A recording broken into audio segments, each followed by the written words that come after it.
আবির, তুমি আবার দেরি করে এলে। প্রতিদিন একই অজুহাত, কখনো ট্রাফিক, কখনো বাস, কখনো শরীর খারাপ। আমি বুঝি না, তোমার জন্যই শুধু শহরের সব বিপত্তি জমা থাকে নাকি? এভাবে দায়িত্বহীন হলে অফিসে টিকতে পারবে না। আমি চাই আমার স্টাফ সময় মতো কাজে আসুক, কারণ সময় মানে শৃঙ্খলা, আর সেটা ছাড়া কারোর কোনো উন্নতি হয় না। ম্যাডাম, আমি জানি আপনি রাগ করছেন, কিন্তু একটু বুঝুন তো। আমি ইচ্ছা করে দেরি করিনি। আজ বাস থেকে নামতেই এমন জ্যাম পেলাম যে কিছু করার ছিল না। আমি চেয়েছিলাম ঠিক সময়ে পৌঁছাতে, কিন্তু সব সময় নিয়ন্ত্রণ তো আমার হাতে থাকে না। তারপরও আমি চেষ্টা করি অন্তত কাজটা যেন ভালোভাবে করতে পারি। আপনি যদি শুধু দেরির দিকে তাকান আর বাকি চেষ্টা দেখতেই না চান, তবে সেটা অন্যায় হয়ে যায় না? তুমি বুঝতে চাও না, তাই বারবার ভুল করো। আমি অজুহাত শুনতে পছন্দ করি না, কারণ অজুহাত মানুষ তখনই দেয় যখন কাজের প্রতি আন্তরিকতা থাকে না। তুমি যদি সত্যিই দায়িত্বশীল হতে, তাহলে আগে বের হতে, অন্য রাস্তা বেছে নিতে, যেইভাবেই হোক সময় মতো হাজির হতে। অফিসে পজিটিভ হলো সবচেয়ে বড় শক্তি। তাই আর কোনো বাহানা নয়, কেবল কাজ আর শৃঙ্খলা চাই আমি। ম্যাডাম, আপনার কথা আমি মানছি, কিন্তু একটুও কি মনে হয় না আপনি একটু বেশি কড়া হয়ে যাচ্ছেন? সব কিছু এত নিয়মের খাঁচায় বাঁধতে গেলে শ্বাসই বন্ধ হয়ে যায়। আমরা সবাই মানুষ, মেশিন না। আমাদের ভুল হতে পারে, ক্লান্তিও আসতে পারে। আপনি যদি প্রতিটা ছোট ভুলকেই পাহাড় বানান, তাহলে ভেতরের আগ্রহটাই শেষ হয়ে যাবে। আবির, তুমি যতই সুন্দর কথা বলো না কেন, অফিসের নিয়ম নিয়মই থাকবে। আমি এখানে বসে আছি অফিসের সেরা অবস্থানে। এই জায়গাটা পেতে আমি কত বছর পরিশ্রম করেছি জানো? রাতের ঘুম ছেড়ে, উৎসব বাদ দিয়ে, মানুষকে তুচ্ছ করতে করতে আমি এখানে মানুষকে তুষ্ট করতে করতে আমি এখানে এসেছি। আমি চাই না কেউ অলসতা বা অজুহাত দিয়ে এই জায়গাটা মূল্য নষ্ট করুক। তাই হ্যাঁ, আমি করা, কারণ আমি জানি এই জায়গাটা কিভাবে ধরে রাখতে হয়। আমি আপনার জায়গাটা বোঝার চেষ্টা করছি ম্যাডাম। আপনার পরিশ্রমকে আমি সম্মান করি, কিন্তু আমার অবস্থাটাও একটু ভাবুন না। আমি এক সাধারণ স্টাফ। চাকরিটা বাঁচিয়ে রাখাটাই আমার প্রথম লড়াই। বেতনটাই আমার পরিবারের ভরসা। আমি চাই ঠিকভাবে কাজ করতে, কিন্তু আপনার এত কড়া দৃষ্টি আর প্রতিদিনের ধমকে কখনো কখনো মনে হয় আমি এখানে কেবল একটা ভুল করার অপেক্ষায় দাঁড়িয়ে আছি। তোমাকে বুঝতে পারছি, তবে মনে রেখো, এই অফিসে আমি ম্যানেজার আর তুমি জুনিয়র। আমি যে নিয়ম বানাই সেটা মানাই সবার কাজ। আমি কারোর ব্যক্তিগত কষ্ট বা গল্প শুনতে এখানে বসিনি। অফিসে শুধু একটাই ভাষা চলে, কাজের। সেটা সঠিকভাবে করলে আমি তোমার প্রতি কখনো অন্যায় হব না। তাহলে আমি প্রমাণ করব ম্যাডাম। আমি শুধু সাধারণ স্টাফ হলেও আমার কাজ দিয়ে আপনাকে দেখাবো আমি অলস নই। শুধু একটা অনুরোধ, আমার দিকে তাকালে মানুষ হিসেবে একবার ভাববেন, শুধু কর্মচারী হিসেবে নয়। তিশা কোনো কথা না বলে চোখ সরিয়ে নিলেন। তার দৃষ্টিতে ছিল কেবল কঠোরতা, যেন এই অফিসের দেওয়ালে লেখা শৃঙ্খলা ছাড়া কিচ্ছু নেই। আর আবির সাধারণ এক কর্মচারী হয়েও সাহস নিয়ে দাঁড়িয়ে রইল সেই চোখের সামনে। আবির, আমি মানুষ দেখি না, আমি দেখি কাজ। তুমি ভালো মানুষ হতে পারো, ভদ্র ছেলে হতে পারো, কিন্তু এই অফিসে আমি কেবল কর্মচারীকেই চিনব। আর সেই কর্মচারী যদি দায়িত্ব পালন করতে ব্যর্থ হয়, আমার কাছে তার কোনো দাম নেই। ঠিক আছে, আমি সেটা মেনে নিচ্ছি। তবে একটা কথা মনে রাখবেন, আমি যদি কাজ দিয়ে প্রমাণ করতে পারি, তখন আমাকে শুধু সাধারণ কর্মচারী বলে দেখবেন না। চারিদিকে চুপচাপ পরিবেশ, আর কর্মচারীরা গা বাজিয়ে কাজ করছে, যেন তিশার রাগের শিকার না হয়। তিশা অফিসের ম্যানেজার, সবাই তাকে ভয় পায়। হাসি ঠাট্টা হালকা কথা, এসবের কোনো স্থান নেই তার টেবিলের সামনে। আমি চাই না আমার অফিসে অযথা কথা কাটাকাটি হোক। কাজ শুরু করো আবির, এটাই শেষ সতর্কবার্তা মনে করো। জি ম্যাডাম, কাজ শুরু করছি। তবে মনে রাখবেন, এই অফিসে একদিন আমি আপনার চোখে আলাদা হয়ে দাঁড়াবো। আবিরের কণ্ঠে হালকা চ্যালেঞ্জের সুর লুকানো ছিল। তিশা তা শুনেও বড় কুচকালেন না, বরং কাগজে চোখ নামালেন। তার চোখে যেন কেবল ফাইলার হিসাব, অথচ আবিরের চোখে তখন অন্য কিছু, এক অদ্ভুত দৃঢ়তা, এক অজানা রহস্য যেন বলছে ভুলে যাবেন না আমি কে। তিশার শীতল দৃষ্টি থেকে বাঁচতে আবির দ্রুত নিজের ডেস্কে গিয়ে বসল। মনে হচ্ছিল যেন তার সমস্ত শক্তি নিঃশেষ হয়ে যাচ্ছে। চেয়ারে বসে গভীর শ্বাস ছাড়ল, কপালের ঘাম মুছতে মুছতে চোখের কোণে একটুখানি বিরক্তি জমল, তবে ঠোঁটে ছিল হালকা হাসি। এমন অভ্যাস হয়ে গেছে যেন ঠিক তখনই পাশ থেকে একজন সহকর্মী এগিয়ে এলো। নাম তার শাওন, বয়সে আবিরের চেয়ে একটু বড়। সবসময় হালকা মজার কথাই অফিসের চাপ হালকা করে রাখে সে। কি ভাই, আজকেও দেরি করে এসে ম্যাডামের বকা খেলেন বুঝি? সকাল সকাল পুরো অফিসে শুধু আপনার নামটা শোনা গেল। আরে ভাই বলবেন না, এই রাস্তায় যে পরিমাণ জ্যাম থাকে মনে হয় পুরো শহর একসাথে অফিসে নামছে। আমি যত তাড়াতাড়ি বের হই না কেন মাঝপথে এসে আটকে যাই, তারপর কি হবে জানিনি তো। ম্যাডামের কাছে আবারও ধরা খাই। তাহলে আরেকটু আগে বের হন না ভাই। প্রতিদিনের একই সমস্যা, প্রতিদিনের একই বকা। এটা তো আপনার কপালের রোজকার অংশ হয়ে গেছে মনে হয়। আগে বের হই বলছেন? হাহা, তাহলে তো ঘুমই থাকবে না।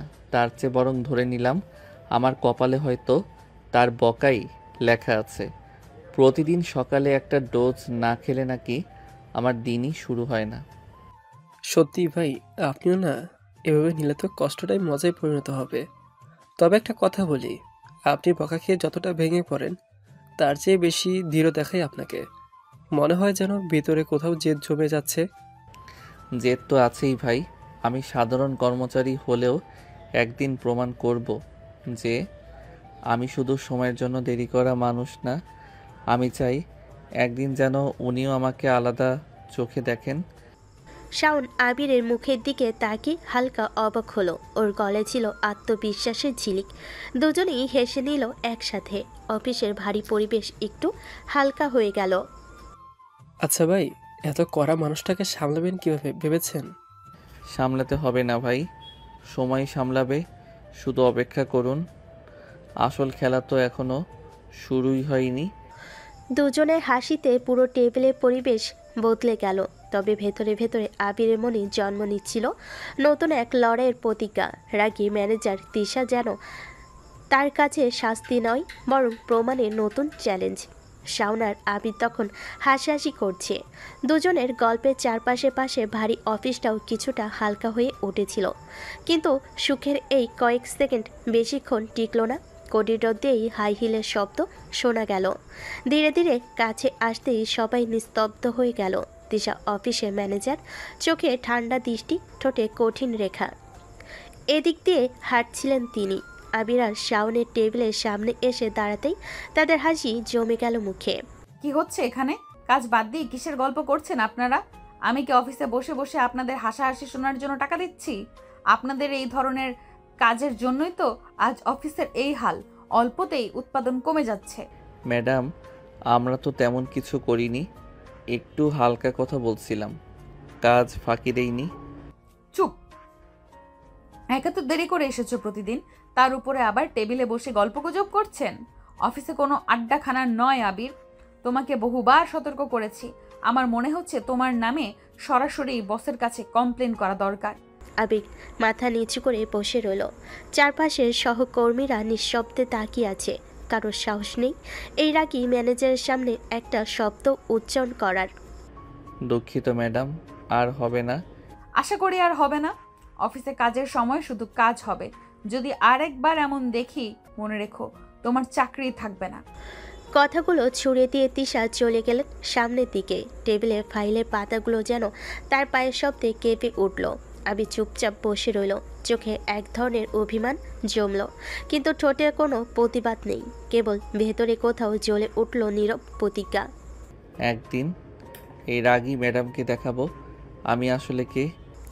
তিশা চলে যাওয়ার পর অফিসে আবার নিস্তব্ধতা নেমে এলো। তবে আবিরের ডেস্কের আশেপাশে যেন চাপে এক ভারী বাতাস জমে রইল। সবাই চোখ নামিয়ে কাজে ব্যস্ত হয়ে পড়ল, যেন কিছুই ঘটেনি। শাওন ধীরে ধীরে আবিরের কাছে এসে দাঁড়ালো, একটু লজ্জিত মুখে, তবে চোখে বন্ধুত্বের উষ্ণতা। আরে ভাই, এমনি এমনি তো প্রতিদিন বকা খান, আজ আবার আমার জন্য শুনতে হলো। আমি না একটু না আসলেও পারতাম, আপনাকে সবসময় বিপদে ফেলে দিই। আরে এ তো কোনো ব্যাপারই না বন্ধু, বকা খেতে খেতে আমার এখন অভ্যাস হয়ে গেছে। সকালে চা খাওয়ার মতোই, একটা বকা না শুনলে মনে হয় দিনটাই ঠিকমতো শুরু হলো না। আবির কথা বলল, চোখে একটুখানি ক্লান্তি ফুটে উঠল, তবে শাওনের সামনে সেটা লুকিয়ে রাখতে চাইল সে। আপনার সাহসটা সত্যিই আলাদা ভাই, আমি হলে এতক্ষণে চাকরি ছেড়ে দিতাম। যাই হোক, মন খারাপ করবেন না, এখন বরং কাজে মন দেন, না হলে আবার যদি এদিক দিয়ে আসেন নতুন জ্বর উঠবে। ঠিকই বলেছেন ভাই, চলুন কাজে নামি। শাওন হেসে মাথা নেড়ে নিজের ডেস্কে ফিরে গেল। আবির কলম তুলে ফাইলের উপরে চোখ ফেলল, কিন্তু ভেতর ভেতরে যে আগুন জ্বলছে সেটা কেবল সে নিজে জানে। তিশার প্রতিটা ধমক যেন তার বুকের ভেতরে নতুন করে জেদ গেঁথে দিচ্ছে। অফিস শেষ হয়ে গেছে, চারপাশে হালকা অন্ধকার নেমে এসেছে।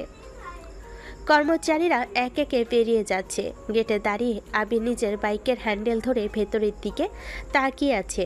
চোখে মুখে এক অদ্ভুত স্থিরতা, যেন কারোর জন্য অপেক্ষা করছে। কিছুক্ষণ পরেই অফিসের প্রধান দরজা ঠেলে তিশা বের হলো। ফর্মাল শার্ট পরে, চোখে হালকা ক্লান্তি, তবুও তার দৃষ্টি দৃঢ়। সামনে দাঁড়িয়ে থাকা আবিরকে দেখে থেমে গেল এক মুহূর্তের জন্য। চলুন আমি আপনাকে বাসায় দিয়ে আসি। তিশা একটু অবাক হয়ে তাকালো, তারপর ঠান্ডা গলায় বলল, দরকার নেই, আমি একাই যেতে পারবো। আমি দিয়ে আসলে কি সমস্যা? আমি যেতে চাই না তোমার সাথে। বেশি কথা বলবেন না, আমি যখন বলেছি পৌঁছে দিয়ে আসবো, তার মানে দিয়ে আসবো। বেশি কথা না বলে বাইকে উঠুন। তুমি বেশি বাড়াবাড়ি করছো আবির।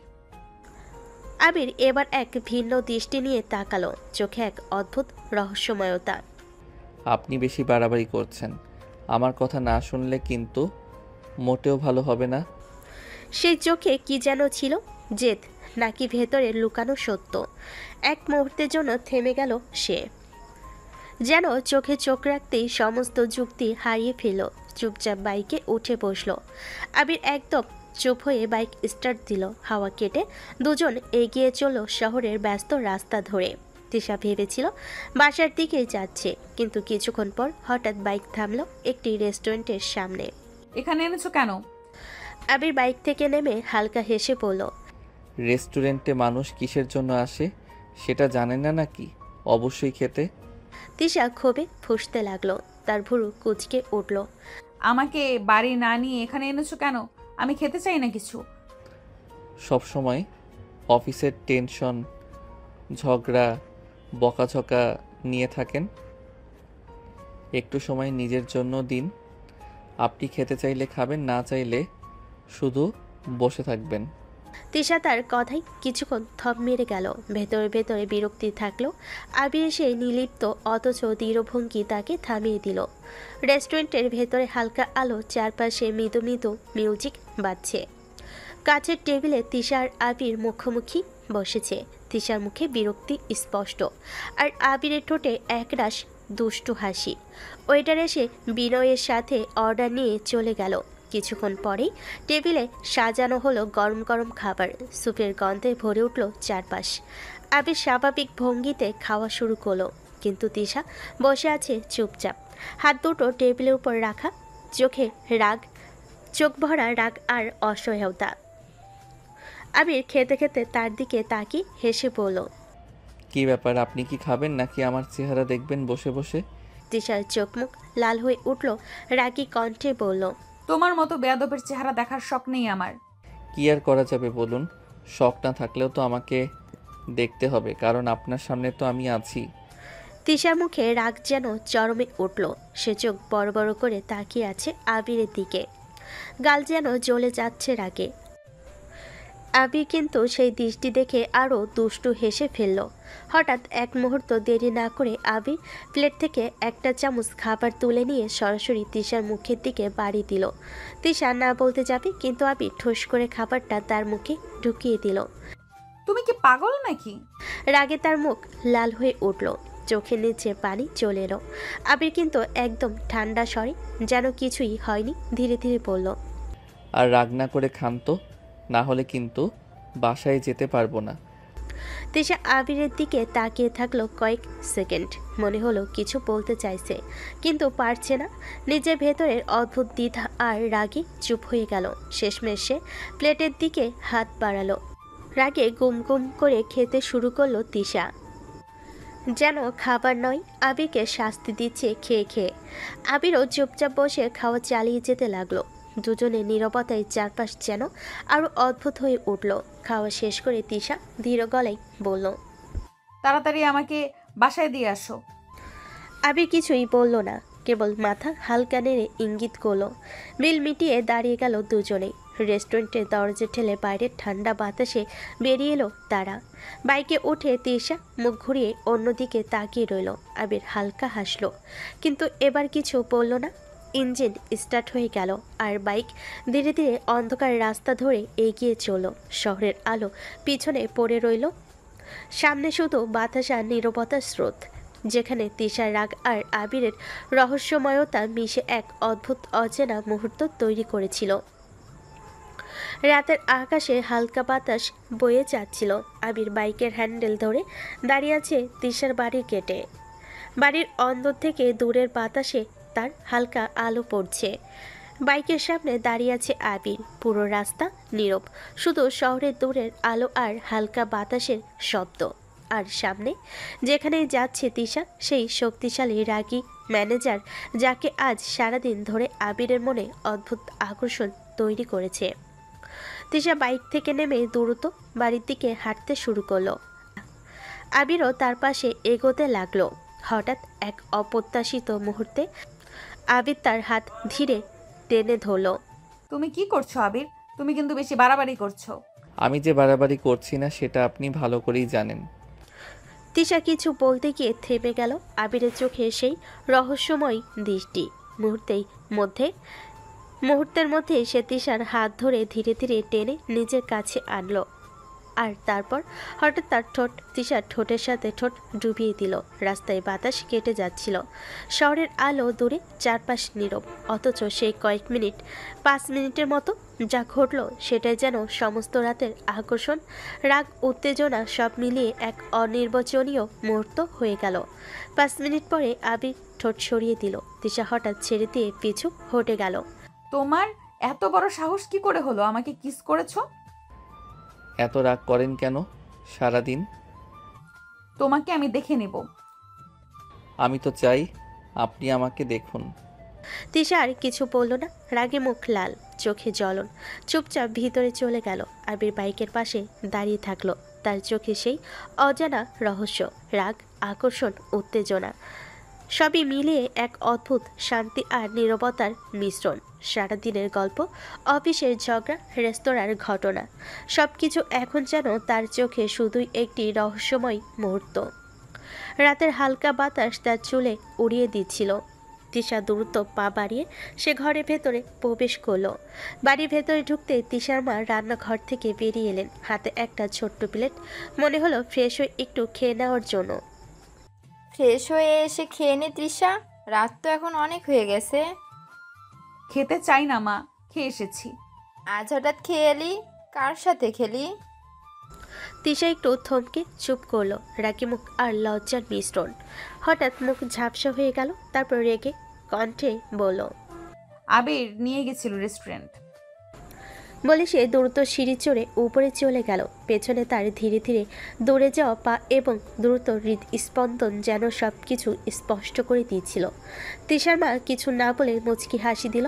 পরের দিন অফিসের দোতলায় আবারও ব্যস্ততা, সবাই ডেস্কে ব্যস্ত, কিন্তু আবির ঢোকার সময় যেন পুরো পরিবেশ বদলে দিল। আবির আবার দেরি করে ঢুকলো, চুল সামান্য এলোমেলো, চোখে অদ্ভুত এক চঞ্চলতা, কিন্তু তিশার চোখে আগুন, আজও রাগে ভরপুর। এখানে কি ফাজলামো করতে আসেন না, কাজ করতে আসেন? আপনার চেহারা দেখে কি এরা বেতন দেয়? আর বলবেন না ম্যাডাম, আমার ভবিষ্যৎ বউ নিয়ে সব স্বপ্ন দেখতে দেখতেই দেরি হয়ে গেল। এটি কি আপনার ফাজলামি করার জায়গা?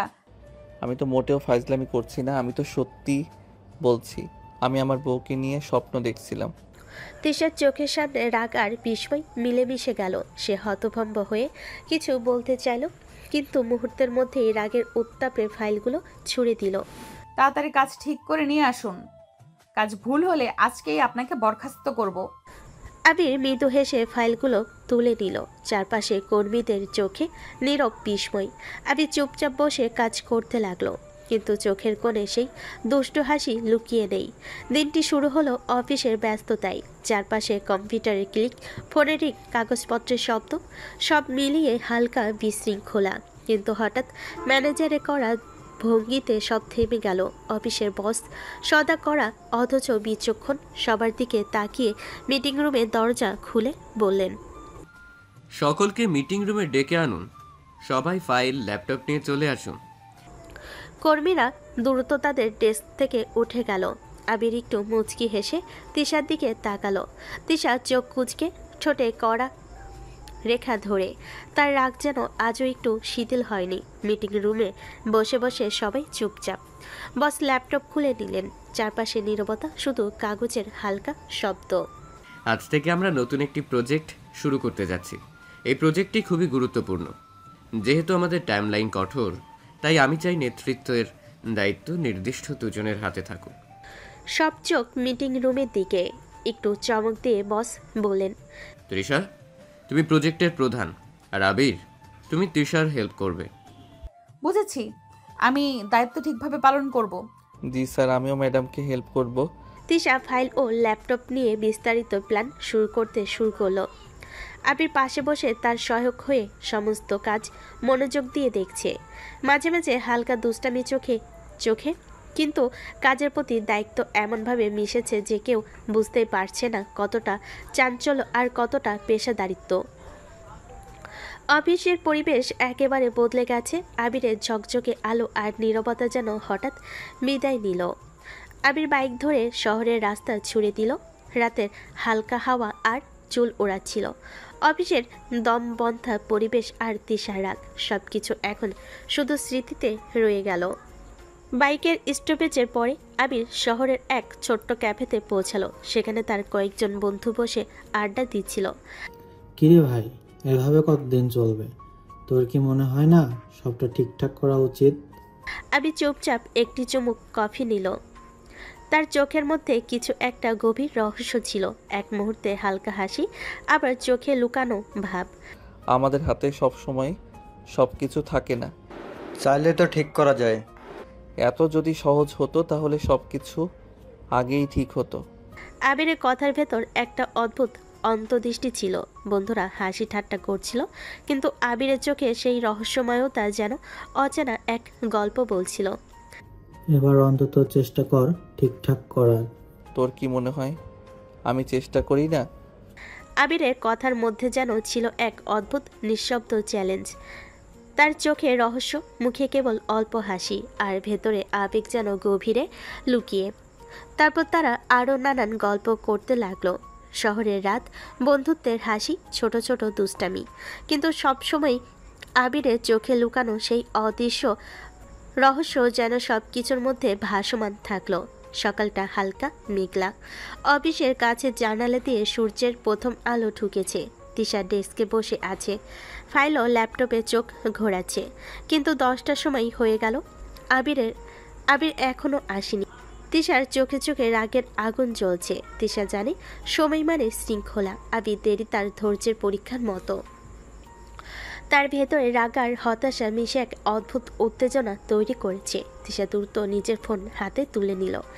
স্ক্রিনে আবিরের নাম দেখে রেগে কল করলো। আবির, তুমি এখন অফিসে আসোনি কেন? ফোনে ওপাশ থেকে হালকা ঘুমের আওয়াজ। সরি ম্যাডাম, ঘুম থেকে উঠতে দেরি হয়ে গেছে, আমি এখনই আসছি। তিশা চোখ বড় করে ফোনের দিকে তাকালো। রাগ যেন চোখ থেকে বের হয়ে আসার উপক্রম। এটা কি মামার বাড়ির আবদার পেয়েছো? কাল বস আমাদের একটা প্রজেক্টের দায়িত্ব দিয়েছে, আর তুমি এখন পড়ে পড়ে ঘুমাচ্ছ? তুমি কি বুঝো এই প্রজেক্টের গুরুত্ব? এত দায়িত্ব নেওয়া সহজ মনে হচ্ছে? তোমার এই অবহেলায়, এই দেরি, সবই শুধু কাজের প্রতি তোমার উদাসীনতা দেখাচ্ছে। আমি আসছি ম্যাডাম, আমি এসে সমস্ত কাজ ঠিক করে দেব। তিশা রাগে মুখ লাল হয়ে গেল, ফোন কেটে দিল। ফোনের লাইন থেমে গেল, কিন্তু রাগের চাপ এখনও বাকি। আবির হালকা হেসে নিজের চুল সামলালো। ফোন কেটে দেওয়ায় রাগ, তিশার কড়া স্বভাব আর অফিসের প্রজেক্টের চাপ সব মিলে আবিরের মধ্যে একটা অদ্ভুত উত্তেজনা তৈরি করলো। ঝটপট রেডি হয়ে চা না খেয়েই আবির বাইকের দিকে ছুটল। জুতো বাঁধলো, হেলমেট পরে স্টার্ট দিল বাইক। শহরের রাস্তা ভরে উঠল হালকা রোদ আর বাতাসের সঙ্গে। দুপুরের আলো পুরো অফিসকে উজ্জ্বল করে তুলেছে, কিন্তু আবির এখনও অফিসের দরজা দিয়ে ঢুকতে আসেনি। হঠাৎ বাইকের হেলমেট খুলে চুল সামান্য এলোমেলো আবির দৌড়াতে দৌড়াতে তিশার কেবিনের দিকে এগিয়ে গেল। আবিরের হাঁটা বা দৌড় সব কিছু যেন অস্থির। তার মনে এক অদ্ভুত উত্তেজনা আর চোখে এক অদ্ভুত রহস্যময়তা। কেবিনের দরজা খোলার সঙ্গে সঙ্গে তিশার চোখ ফেটে গেল। এখন 11টা বাজে, এখন তোমার আসার সময়। Sorry madam. আর একদিন যদি তোমার লেট দেখি, আমি তোমার নামে বসের কাছে কমপ্লেন করব। আবির মাথা নিচু করে রেখে ভয়ের মধ্যে হালকা হেসে ফেল, কিন্তু তার ভেতরে মনোযোগ যা সবসময় চঞ্চল এবার একেবারে নিয়ন্ত্রণে চলে এসেছে। এবার তিশা ধীরে ধীরে ফাইলগুলো ডেস্কের উপর সাজিয়ে আবির দিকে তাকিয়ে বলল, একে একে সমস্ত কাজ আমি তোমাকে বুঝিয়ে দিচ্ছি, প্রতিটি ডিটেলস মনোযোগ দিয়ে শোনো। আবির হাত দিয়ে সব ফাইলগুলো ধরে একে একে মন দিয়ে শুনল। কাগজপত্র, ডকুমেন্ট, সংখ্যা, ডেডলাইন সব কিছু তার চোখের সামনে পরিষ্কার হয়ে উঠল। সব ঠিক মনে রাখবে তো? এর পরের বার একটা ফাইল রেডি করে নিয়ে আসো। এর উপর একটা ফাইল রেডি করে নিয়ে আসো। এর উপর আমাদের প্রেজেন্টেশন দিতে হবে। Yes madam. আবির ফাইল নিয়ে চলে গেল কাজের দিকে। দুপুরে আলো অফিসের কাজের জানালা দিয়ে ঢুকেছে। আবির মনোযোগ দিয়ে পুরো প্রজেক্ট শেষ করেছিল। ফাইলগুলো নিয়ে সে ধীরে ধীরে তিশার কেবিনের দিকে এগোলো। তিশা ডেস্কে বসে ফাইল যাচাই করছে। তার চোখে কড়া মনোযোগ আর মুখে সামান্য চুপচাপ গম্ভীরতা। আবির ফাইল জমা দিয়ে চোখে মৃদু হাসি নিয়ে বলে, ম্যাডাম কাজ শেষ হয়ে গেছে। ঠিক আছে। তিশা উঠে বাইরে যাওয়ার জন্য বাইরের দিকে এগোলো। হঠাৎ পা মচকে গেল, ব্যথায় সে হাঁপিয়ে উঠল। তৃষা। আবির হাত দিয়ে তিশাকে শক্তভাবে জড়িয়ে ধরল। তিশা অবাক হয়ে তাকালো। কি করছো তুমি? ও চুপ করে থাকুন, পা দেখতে দিন। আবির ধীরে ধীরে তিশাকে কোলে তুলে ডেস্কে বসিয়ে দিল। তিশা চমকে উঠল, কিন্তু মুখে রাগ আর লজ্জা মিশেছিল। আবির হাত দিয়ে পায়ের দিকে ধীরে ধীরে এগোচ্ছে। একটু দেখতে দিন তো। তিশা রিফ্লেক্সিভলি পা সরিয়ে নিল। এত বাড়াবাড়ি করছো কেন? পা দেখছি না। আবির ধীরে ধীরে তিশার পা ঠিক করে দিল। প্রতিটি মুহূর্তে রোমাঞ্চ আর উত্তেজনা, ভীত, সংকুল লজ্জা আর আবিরের দুষ্টু কিন্তু স্নেহপূর্ণ দৃষ্টি মিশে গেল। হয়েছে, সরে যাও। আমার কিছু পাওনা নাই। কি পাও না? বেশি কিছু না, একটা চুমু। আবির আর কিছু না বলে তিশার ঠোঁটে ঠোঁট ডুবিয়ে দিল। তিশা বেশ কিছুক্ষণ কিস করার পর সে তিশাকে ছালো। তিশা রেগে বোম হয়ে তাকে ফাইল দিয়ে মারতে লাগলো। দুপুরের রোদ ঢুকে পড়েছে শহরের ব্যস্ত রেস্টুরেন্টে।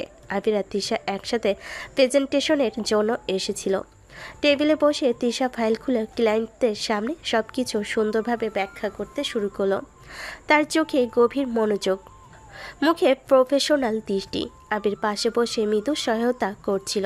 প্রয়োজনীয় তথ্য ল্যাপটপে স্লাইডস ঠিক রাখা, ক্লায়েন্টদের প্রশ্নের উত্তর দেওয়া। প্রেজেন্টেশন চলাকালীন আবিরও তিশার কাজের সমন্বয় এত নিখুঁত ছিল যে ক্লায়েন্টরা অবাক হয়ে দেখছিল। সত্যি আপনাদের প্রেজেন্টেশন অনেক ভালো লাগলো। আমরা খুবই সন্তুষ্ট।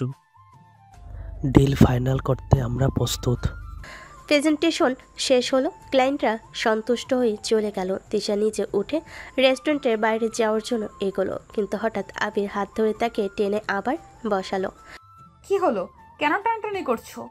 আবির হালকা মৃদু হাসি দিয়ে চোখে রহস্যময় দৃষ্টি। রেস্টুরেন্টে এসে না খেয়ে চলে যাবেন? কফি তো খেলাম। শুধু কফি খেলে হবে না, অন্য কিছু খেতে হবে।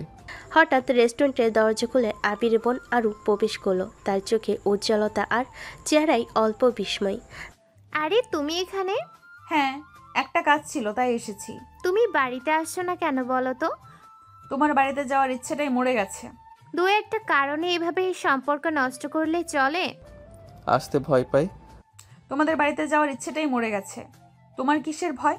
ভয় না করলে তো অবশ্যই আসতেন।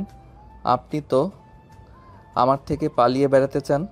আর তোমরা ঝগড়া করো না তো। তারপর আরও নিচে বসে আর আড্ডা দিতে লাগলো। ভাইয়া খাবার অর্ডার করো, আমার খুব ক্ষুধা লেগেছে। আবির হালকা হাসি দিয়ে খাবারের মেনু খুলল। এরপর তিশার দিকে চোখ মারল, চোখে সেই অদ্ভুত রহস্যময়তা আর ঠোঁটে দুষ্ট হাসি। রেস্টুরেন্ট টেবিলে খাবার চলছিল, আরও খিদে মেটাচ্ছিল আর খেতে খেতে হঠাৎ তিশার দিকে তাকালো। পরশু আমার বার্থডে, তোমাকে কিন্তু আসতেই হবে। না না, আমার কাজ আছে। তুমি যদি না আসো আমি জীবনেও তোমার সাথে আর কথা বলবো না। আরুর কথাই তিশার চোখে হালকা অবাক ভাব দেখা গেল। সে চুপচাপ খাবার চিবুচ্ছিল আর মুখে সামান্য রাগ। আবির হালকা হাসিতে চোখে রহস্যময়ী দৃষ্টি নিয়ে বলে, তুই চিন্তা করিস না আরু, ওকে কি করে আনতে হয় তা আমার জানা আছে। আমি ওকে ঠিকই নিয়ে আসবো। ঠিক আছে ভাইয়া, থ্যাংক ইউ। আমি কিন্তু সত্যিই আসবো না। সেটা সময় হলে দেখা যাবে। তাদের কথোপকথনের মাঝে রেস্টুরেন্টের হালকা কোলাহল, খাবারে খটখট আর পাশে বসা আরু সব মিলিয়ে একটি মিশ্র আবেগ সৃষ্টি করলো। তিশা, আবির আর আরু ধীরে ধীরে খাবার শেষ করলো। কথোপকথনের মধ্যে ছোট ছোট হেসে খাওয়া, দুষ্ট চাহনি আর গম্ভীর রাগ সব মিলিয়ে তাদের দিনের গল্পকে আরও রঙিন করে তুলল। দুদিন পরে শুক্রবার সকাল থেকেই আবিরের বাড়িতে আয়োজন চলছে। ঘর জুড়ে রঙিন বেলুন, কেক, ফুল আর ছোট ছোট সাজসজ্জা। আজ আরুর জন্মদিন। আবিরের অফিস বন্ধ, সে বাড়িতে থাকছে। পুরো পরিকল্পনা মনে মনে সাজিয়ে রেখেছে। আরও রেডি হয়ে চুল সামলে হালকা সাজের সঙ্গে হাসিমুখে ভাইয়ের কাছে এলো। ভাইয়া, তৃষা আপু কিন্তু এখনো আসলো না। আবির ঘড়িতে চোখ মিলে দেখলো সন্ধ্যা হয়ে আসছে। একটু হাসি ছড়িয়ে পড়ল। আচ্ছা ঠিক আছে, তুই চিন্তা করিস না আরু, আমি নিয়ে আসছি। সঙ্গে সঙ্গে আবি দ্রুত ফ্রেশ হয়ে বাইক ধরল, হেলমেট পরে স্টার্ট দিল বাইক। রাস্তা পেরিয়ে শেষ তিশার বাড়ির দিকে ছুটল। বাড়িতে ঢোকার সঙ্গে সঙ্গে তিশার মা আবিকে দেখে চোখ ঝলমল করতে লাগলো। আবির বাবা, কতদিন পর আসলে? আসলে ব্যস্ততার কারণে আসা হয় না। আপনারা এখনো আমাদের বাড়িতে যাননি কেন? আপনাদের দাওয়াত দেননি? আসলে বাবার শরীরটা একটু খারাপ, আর তৃষার বাবা অফিসে, তাই আর যাচ্ছি না। কিছু মনে করো না বাবা। আবির একটু চুপচাপ ভাবলো, তারপর বলল, তৃষা কোথায়? দেখো রুমে আছে, কখন থেকে বলছি তৈরি হয়ে যাওয়ার জন্য, কিন্তু যাচ্ছে না। দেখো নিয়ে যেতে পারো নাকি? আবির ধীরে ধীরে তিশার রুমের দিকে এগোলো। তার চোখে উদ্দীপনা আর ঠোঁটে অল্প রহস্যময় হাসি। তিশার রুমের দরজার দিকে এগোনোর প্রতিটি পদক্ষেপ যেন ঘন্টা শুনেছে। আজকের দিনটা শুধু আরও নয়, বরং আবিরের পরিকল্পনা আর তিশার রাগ ও আগ্রহের মিশ্রণ হয়ে উঠবে এক অবিস্মরণীয় মুহূর্তে। রুমের আলো নরম, সূর্যের শেষ আলো জানালা দিয়ে ঢুকছে।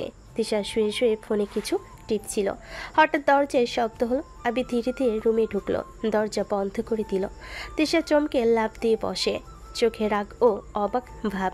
তুমি এখানে এসেছো কেন আর দরজা বন্ধ করছো কেন? আবির নরম কিন্তু দৃঢ় কণ্ঠে ধীরে ধীরে তিশার দিকে এগোচ্ছে। হাঁটতে হাঁটতে সে একদম তিশার কাছে চলে এলো। তারপর বিছানায় বসে বলল, আপনি এখনো যাননি কেন আমাদের বাসায়? আমার ইচ্ছে করে না, তাই যাইনি। সব কিছু ইচ্ছায় অনিচ্ছার উপর নির্ভর করে না। ওখানে যাওয়া আপনার দায়িত্ব ছিল। আমার কোনো দায়িত্ব নেই। আবির হালকা ধাক্কা দিয়ে তিশাকে খাটে শুয়ে দিল।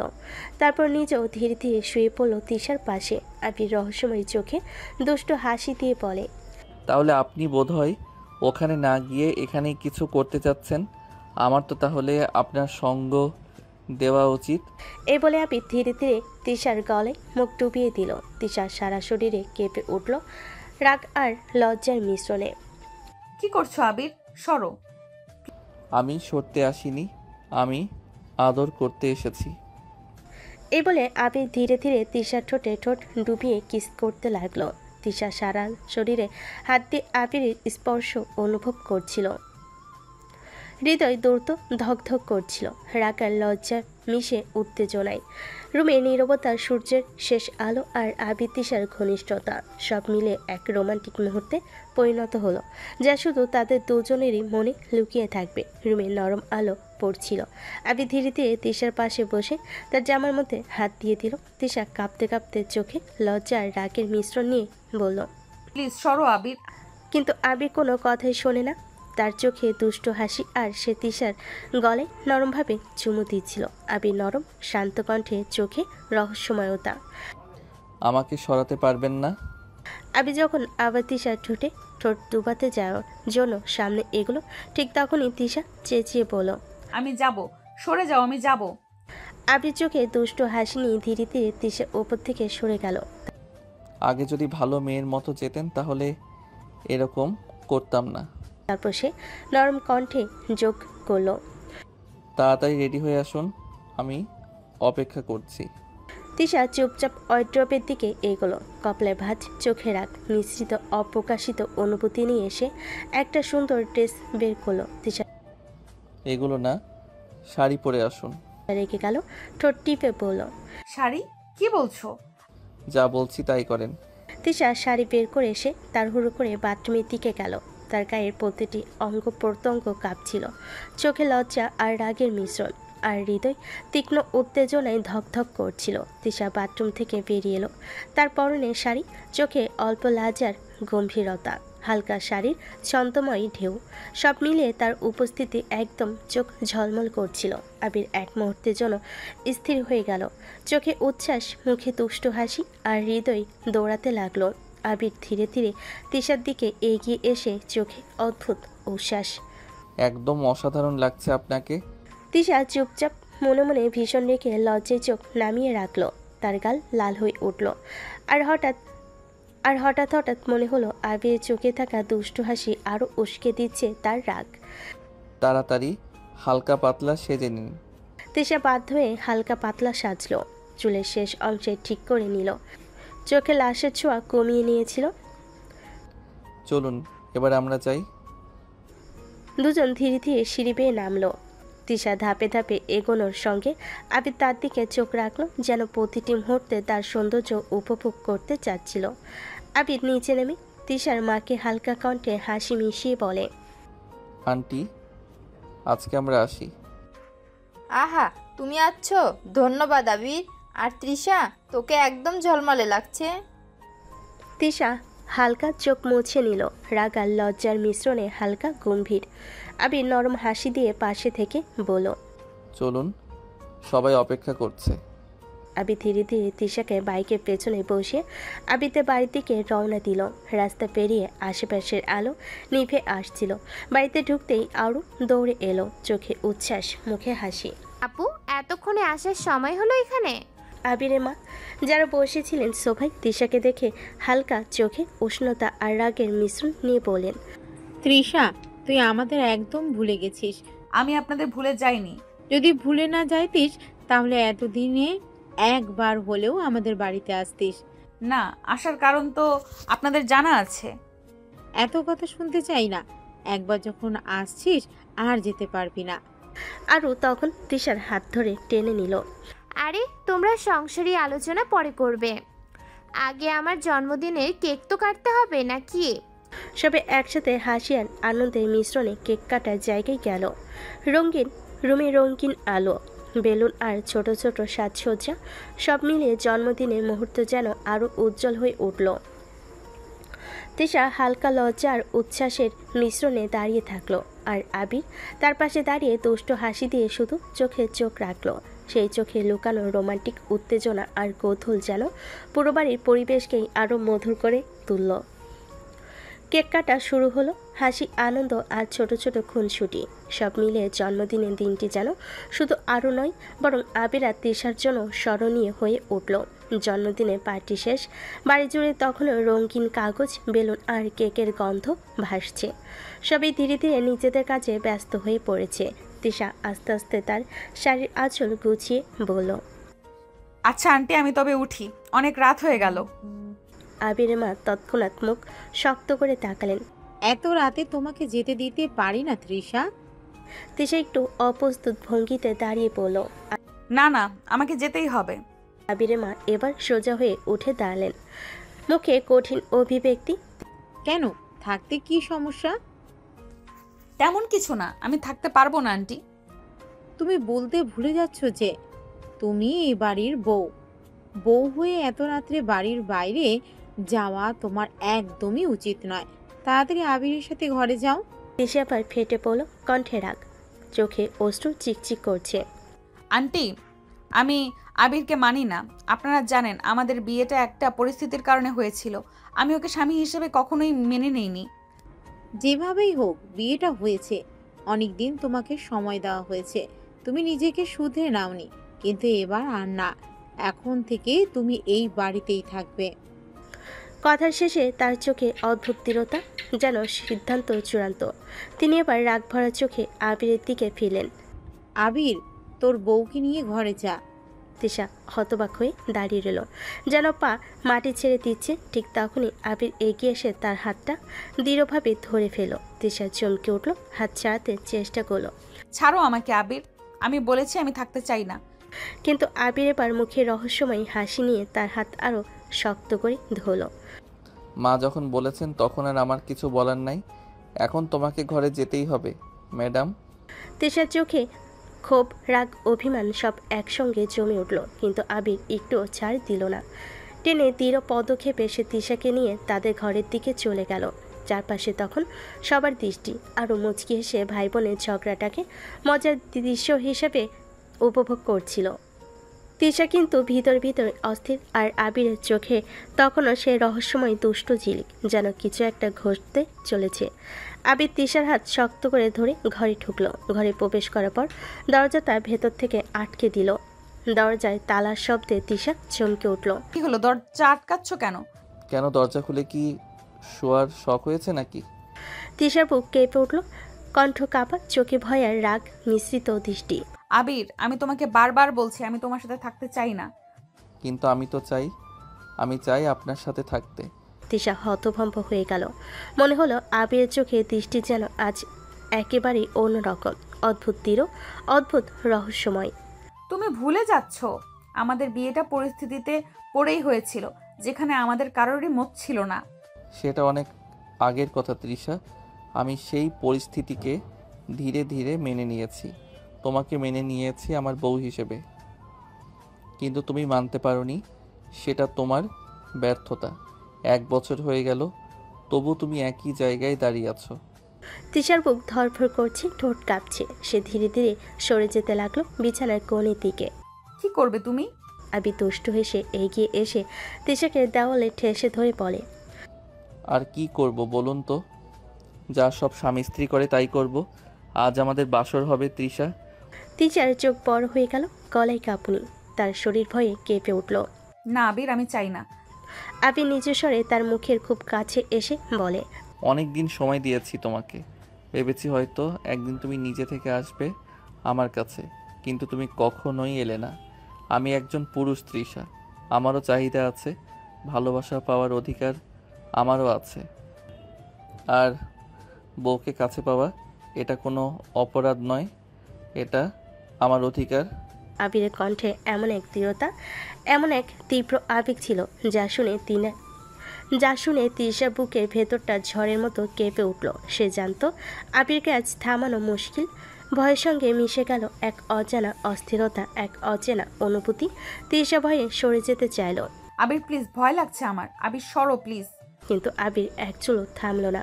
সে তিশার গলা পেয়ে ধীরে ধীরে নেমে গিয়ে কিস করতে লাগলো। তিশা কেঁপে উঠল, হাত দিয়ে ঠেকাতে চাইল, কিন্তু আবির তার হাত নিজের হাতে জড়িয়ে নিল। আজ আমি তোমার কোনো কিছু শুনবো না। আজ শুধু তোমাকে ভালোবাসবো। তুমি বুঝবেই কতটা তোমাকে চাই আমি। আবিরের কণ্ঠে কাঁপন, চোখে গভীর ভালোবাসার ঝড়। তিশা অস্থির হয়ে চোখ বন্ধ করে ফেল। আবির তার ঠোঁটে নিজের ঠোঁট রাখতে তিশার বুক কেঁপে উঠল, নিঃশ্বাস গিয়ে আটকে গেল। শাড়ি ভাত সরিয়ে আবির হাত আলতো করে তার কোমরে ছুঁয়ে গেল। তিশা কাঁপতে কাঁপতে বলল, আবির প্লিজ। ভয়। আবির কানে মুখ নিয়ে আস্তে আস্তে বলল, না তৃষা, আজ সরবো না। তুমি আমার, শুধু আমার। তারপর আরও জোরে জড়িয়ে নিল তিশাকে, যেন সারা জীবনের জন্য তাকে নিজের করে নেবে আজ রাতেই। আবির ধীরে ধীরে তিশার গাল ছুঁয়ে তার ঠোঁটে নরম চুমু রাখলো। তিশা হঠাৎ কেঁপে উঠল, বুকের ভেতর যেন বজ্রপাত হলো। কাঁপা কাঁপা গলায় ফিস ফিস করে বলল, ভয় লাগছে আমার, সময় দাও আমাকে। আবির তার কপালের ওপর ঠোঁট ছুঁয়ে দিল, মৃদু হাসলো, কণ্ঠস্বর যেন অদ্ভুত কোমল, অথচ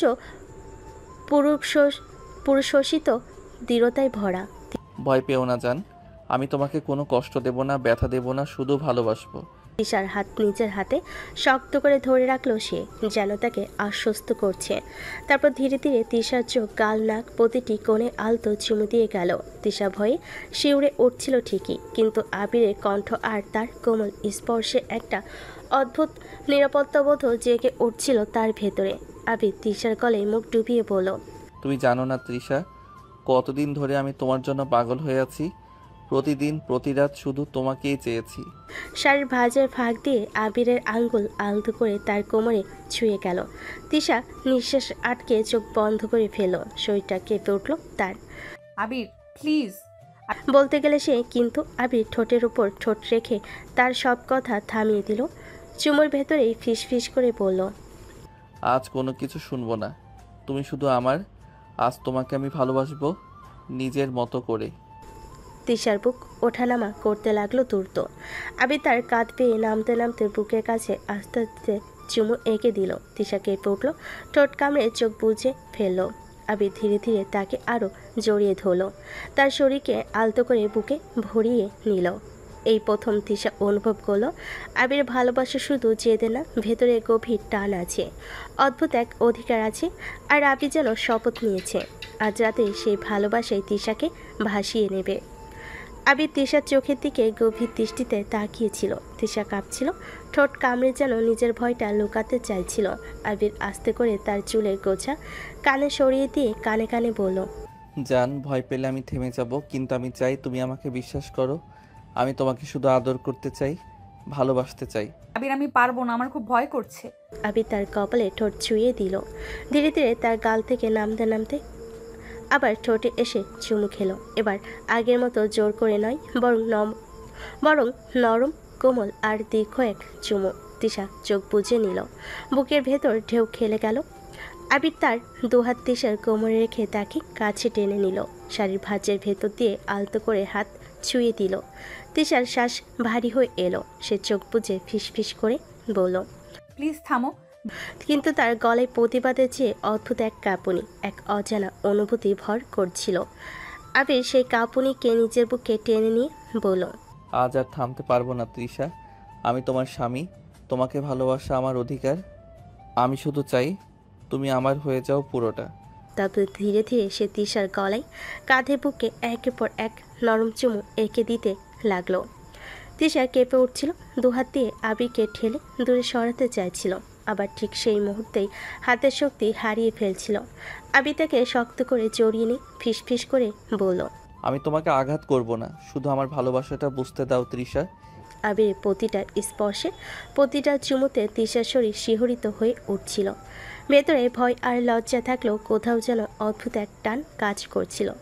আবির তাকে আস্তে করে বিছানায় শুয়ে দিল, তার উপর ঝুঁকে গিয়ে ঠোঁটে আরেকটা গভীর চুমু খেলো। রাতের নীরবতায় তাদের দুজনের নিঃশ্বাসের শব্দ ভেসে আসছিল, কোমল, উষ্ণ আর ভালোবাসায় মোড়া। ভোরের আলো জানালা পেয়ে ঘরে ঢুকে পড়েছে। তিশা ধীরে ধীরে চোখ মেলল, তার শরীর এখনও অবসন্ন, গায়ে আবিরের উষ্ণতার ছোঁয়া লেগে আছে। পাশ ফিরে তাকাতেই দেখতে পেল আবির মাথার কাছে আদর্শ অবস্থায় তাকে নির্ভুল দৃষ্টিতে দেখছে, চোখে দুষ্ট এক রহস্যময় হাসি। তিশা সঙ্গে সঙ্গে মুখ ঘুরিয়ে নিল, গাল রাঙ্গা হয়ে উঠেছে। আবির মুচকি হেসে বলল, কি ব্যাপার, লজ্জা পাচ্ছ নাকি? বেশি কথা বলো না বেয়াদব। আবির হেসে আরও কাছে ঝুঁকে ফিস ফিস করে বলল, এটা কিন্তু তোমার অফিস না বউ, এখানে আমি তোমার স্বামী, তাই এখানে আমার সাথে স্বামীর মতো আচরণ করতে হবে, বুঝছো? আহাম্মক, বাজে বকছো কেন? আমি কিন্তু সিরিয়াস। আর একটা কথা মনে রেখো, তুমি যত রাগ করবে আমি তত বেশি আদর করব। তিশা চাদর টেনে মুখ ঢাকতে চাইল। চুপ করো, আর একটা শব্দ করো না। আবির দুষ্ট হেসে বিছানার পাশে দাঁড়ালো। আচ্ছা আচ্ছা, কিন্তু একটা কথা বলো, এখন কি করবে? জামা কাপড় তো নেই তোমার কাছে। হ্যাঁ সেটা তো ঠিক, আমি কি পরবো এখন? ব্যাস এইটা নিয়েই চিন্তা। তুমি আগে ওয়াশরুমে যাও, আমি এখনই মায়ের কাছ থেকে একটা শাড়ি নিয়ে আসি। তুমি মায়ের কাছে গিয়ে আমার জন্য শাড়ি চাইবে? হ্যাঁ অবশ্যই, এখন থেকে তুমি এই বাড়ির বউ, বউয়ের জন্য কিছু আনতে কারো কাছে অনুমতি লাগে না। তিশা হঠাৎ মুখ নামিয়ে ফেল, ঠোঁটে হালকা একটা কাঁপুনি, গাল গরম। লজ্জায় সে আর কিছু বলল না, আস্তে করে উঠে ওয়াশরুমের দিকে চলে গেল। আবির তার দিকে তাকিয়ে মুচকি হেসে ফিসফিস করে বলল, যতই না মানো তুমি যে আমার বউ, এটা প্রমাণ করার জন্য আমার কাছে হাজার উপায় আছে। আবির নিচে নেমে এলো। বসা ঘরে আবিরের মা তখনও সকালের চা খাচ্ছিলেন। আবির একটু দ্বিধা নিয়ে বলল, মা একটা কথা বলি। মা অবাক হয়ে তাকালেন। কি হয়েছে রে, এমন গম্ভীর মুখ কেন? আসলে তৃষার পরার কোনো জামা কাপড় নেই, তুমি তোমার একটা শাড়ি দাও না মা। আলমারিতে অনেক শাড়ি আছে, যেটা পছন্দ হয় নিয়ে যা। বৌমার জন্য তোর নিজের পছন্দই নেই, আমি কিছু বলবো না। আবির চোখে একটু উজ্জ্বলতা নিয়ে মায়ের ঘরে ঢুকলো। আলমারির দরজা খুলে একটার পর একটা শাড়ি বের করতে লাগলো। হালকা গোলাপি, নীল আর শেষে একটা হালকা লাল রঙের সিল্ক শাড়ি তার চোখে আটকে গেল। নিজের মনে হাসলো, এইটাতেই একদম রাজকন্যার মতো লাগবে। শাড়িটা ভাঁজ করে সাবধানে হাতে নিয়ে উপরে চলে এলো। রুমে ঢুকে ওয়াশরুমে দরজার সামনে দাঁড়িয়ে বলল, তৃষা দরজা খুলো। ভেতর থেকে তৃষার কণ্ঠ একটু ভেজা গলায়, কি হয়েছে আবার? তোমার জন্য রাজকন্যার পোশাক নিয়ে এসেছি। ধীরে ধীরে দরজা খুলল তৃষা। ভেতর থেকে স্নান করা চুলের ফোঁটা গড়িয়ে পড়ছে কাঁধে।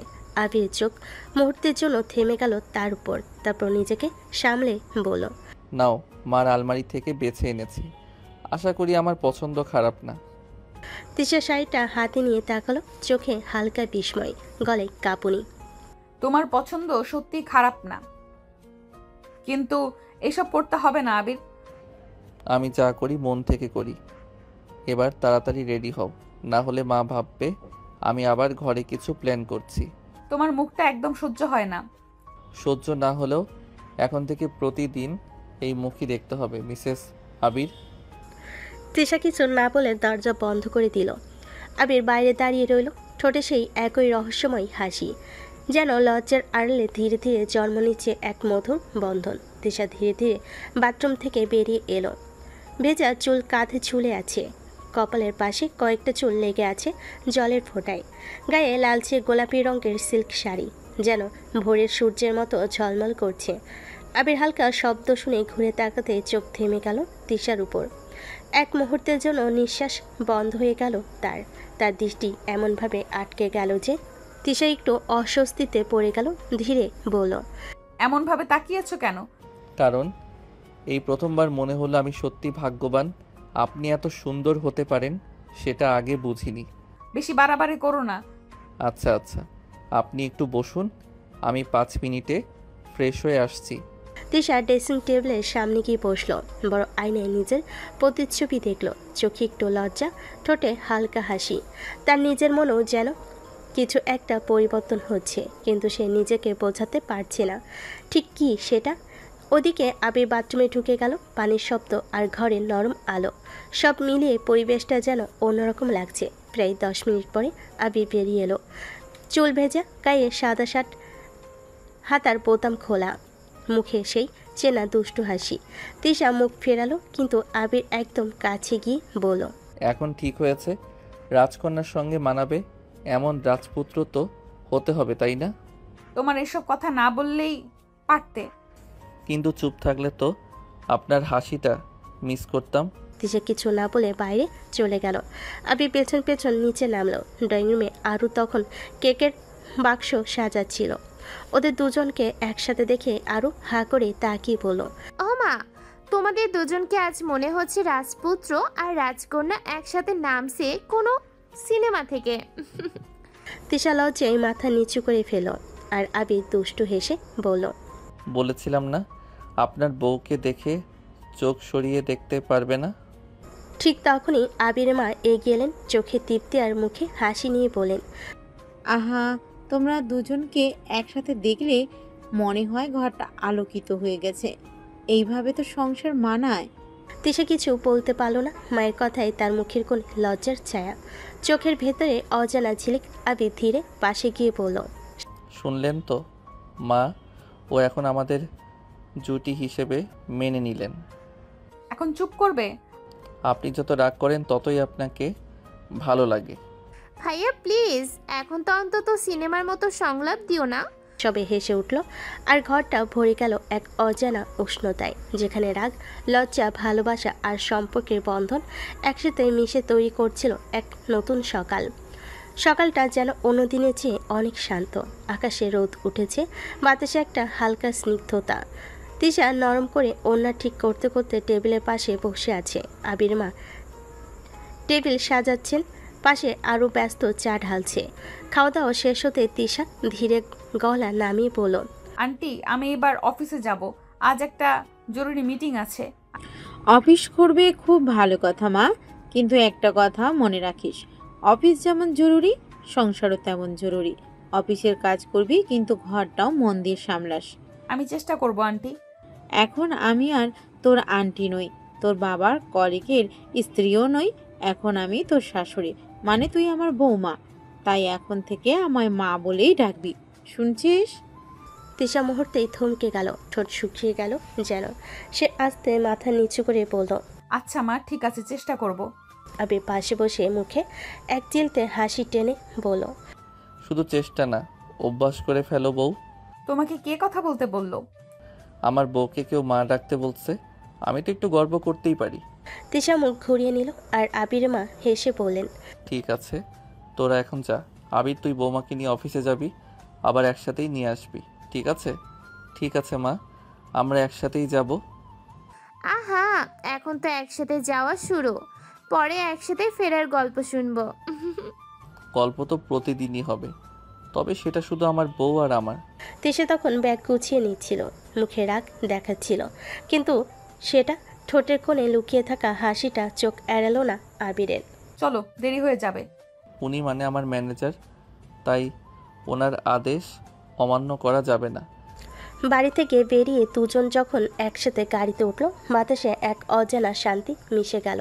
তিশা জানালার দিকে তাকিয়ে রইল আর আবির তার পাশ থেকে চুপি চুপি তাকালো। মনে মনে ভাবল, যে রাগী ম্যাডামকে একদিন ভয় পেতাম, আজ সেই আমার জীবন, আমার সংসার। এই ছেলেটা এত আদরে আর বেয়াদব কেন? তবু ওর উপস্থিতিতে মনটা কেমন শান্ত লাগে। বাইক এগিয়ে চলো অফিসের পথে। নতুন একটা সকাল, নতুন সম্পর্কের এক কোমল সূচনা নিয়ে। সকালটা যেন আজ অন্যরকম। অফিসের সামনে বাইক এসে থামতে সবাই কৌতূহলী দৃষ্টিতে তাকিয়ে রইল। এক মুহূর্ত পর নেমে এলো তিশা, তার মুখ গম্ভীর, পরিপাটি সাজ আর চোখে মুখে সেই আগের মতোই রাগী ভাবটা জলজল করছে। কিন্তু সবাই থমকে গেল যখন পরের মুহূর্তে আবির নামলো, শান্ত আত্মবিশ্বাসী হাসি মুখে। অফিসের মেয়েরা একে অপরের দিকে তাকিয়ে ফিসফিস শুরু করলো, আরে আজ ম্যাডামের সঙ্গে আবির এসেছে নাকি? এ কেমন ব্যাপার, দুজন একসাথে? তিশা কাউকে কোনো পাত্তা না দিয়ে সোজা নিজের কেবিনের দিকে এগিয়ে গেল। তার হাই হিলের আওয়াজ যেন পুরো ফ্লোর জুড়ে ছড়িয়ে পড়ল। আবির পেছনে হালকা হেসে চলল, যেন কিছুই হয়নি। নিজের ডেস্কে বসে সে একটা দীর্ঘশ্বাস ফেল। তখনই পেছন থেকে একটা চেনা কণ্ঠ, কি ভাই, আজ সূর্য কোন দিক দিয়ে উঠেছে? আবির মাথা ঘুরিয়ে দেখল তার পুরনো সহকর্মী শাওন দাঁড়িয়ে আছে, হাতে কফির কাপ, মুখে কটাক্ষ ভরা হাসি। আবির হেসে বলল, কেন বলো তো ভাই, কি হয়েছে? প্রতিদিন দেখি তুমি লেট করো, আর বস মানে আমাদের ম্যাডাম তোমার উপর চড়াও হন। আজ আবার দেখছি সেই ম্যাডামের সাথেই তুমি একসাথে অফিসে ঢুকছো। ব্যাপারটা কি বলো তো, সূর্য পশ্চিম দিকে উঠেছে নাকি? আবির কফির কাপ হাতে নিয়ে আরামে হেলান দিয়ে বলল, ঘটনা বড়ই রহস্যময় ভাই, এই রহস্যের গল্প অন্য একদিন বলবো। শাওন কফি চুমুক দিতে দিতে বলল, না না ভাই, আজ না শুনলে ঘুম হবে না। তুমি কি বসের সঙ্গে বন্ধুত্ব জমিয়েছ নাকি? বসের সঙ্গে বন্ধুত্ব তো আগেই ছিল, এখন একটু বেশি ঘনিষ্ঠ সম্পর্ক। মানে এখন উনি শুধু আমার ম্যাডাম না, আমার সংসারেরও বস। শাওন মুহূর্তেই চোখ বড় বড় করে তাকালো। কি বললে ভাই, সত্যি তোমার আর তিশা ম্যামের বিয়ে হয়েছে?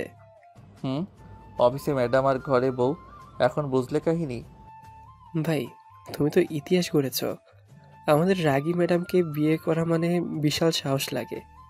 ভালোবাসা যদি সত্যি হয়, রাগও মিষ্টি লাগে ভাই। শাওন নিজের কফি নামিয়ে রেখে বলল। ওরা দুজনই হেসে উঠল। কিছুক্ষণের মধ্যেই ফ্লোরের সবাই খবরটা পেয়ে গেল, কেউ অবাক, কেউ অবিশ্বাসে চুপচাপ।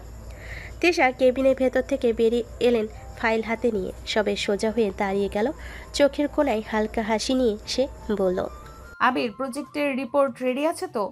হ্যাঁ ম্যাম। মানে তৃষা ম্যাম, সব রেডি। অফিসে আমি শুধু ম্যাম, বুঝেছো?